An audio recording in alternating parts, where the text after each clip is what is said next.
Au PIP 360, on est une agence digitale basée à Sophia Antipolis où on traite principalement du contenu qualitatif, que ce soit visite virtuelle 360, vidéo 360 ou réalité virtuelle, pour justement faciliter le parcours client. Nous, c'est vraiment le cœur de notre réflexion. Avant même d'essayer de comprendre nos clients, on veut comprendre les clients de nos clients. Parce que quand vous allez vous occuper d'un hôtelier, notamment le Carlton, vous voulez comprendre comment les gens vont réserver de la nuitée pour aller réserver chez eux. Et en comprenant justement ce process, c'est là que vous allez les aider à vivre un parcours intéressant sur le site internet pour les faire convertir. Le processus de décision aussi, bien entendu, parce qu'un client qui vit une super expérience mais qui ne convertit pas, qui n'achète pas, aucun intérêt encore une fois. On va pas se mentir, on est tous là pour gagner de l'argent, donc le ROI c'est le point clé et aujourd'hui c'est vraiment la base de tout.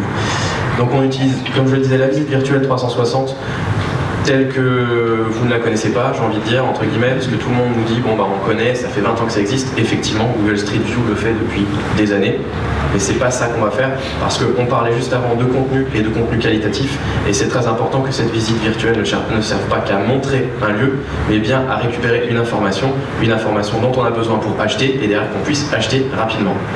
On fait aussi de la vidéo 360 qui est plus sur l'événementiel en général, avec aujourd'hui une problématique majeure qui est la technologie en place qui fait que la qualité des vidéos 360 n'est pas à son paroxysme, on va dire, mais c'est des choses qui arrivent et qui sont en transition au niveau du marché. Et bien entendu la réalité virtuelle. Et la réalité virtuelle, c'est ces deux moyens-là remis dans un casque.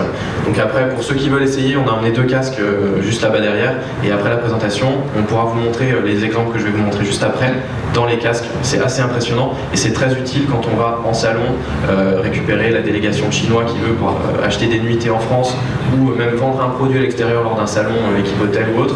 C'est très intéressant de pouvoir un peu choquer les mœurs et de montrer aux gens, de les faire se projeter justement dans votre univers. En quelques chiffres, une visite virtuelle positionnée sur un site, et ça c'est des statistiques principalement liées à du Google Analytics, on est 40 fois plus cliqué que sur une photo. Alors là, c'est pas pour vendre la visite virtuelle, c'est pour vous montrer que à partir du moment où le contenu est qualitatif, est différent, et bien positionné, on a des taux de clics qui sont beaucoup plus importants que si on avait mis une simple photo classique ou une vidéo. On est sur un temps moyen de consultation de 3 minutes 30. Est-ce que vous avez une idée du temps moyen qu'on peut passer sur un site internet en général en France ? Pour les 30 secondes, on est plus dans parce que 2 minutes, on est déjà sur un site qui a été optimisé par Idealcom. Mais sinon, on est effectivement sur on est moins d'une minute largement. Et ça, c'est la grosse problématique, donc d'où les forts taux de rebond. Aujourd'hui, pourquoi ? Parce que les gens qui viennent sur vos sites, ils viennent chercher une information. Si l'information qu'ils viennent chercher n'est pas pertinente, à ce moment-là, ils s'en vont, ils vont ailleurs, ils vont chez le concurrent, ils vont ailleurs.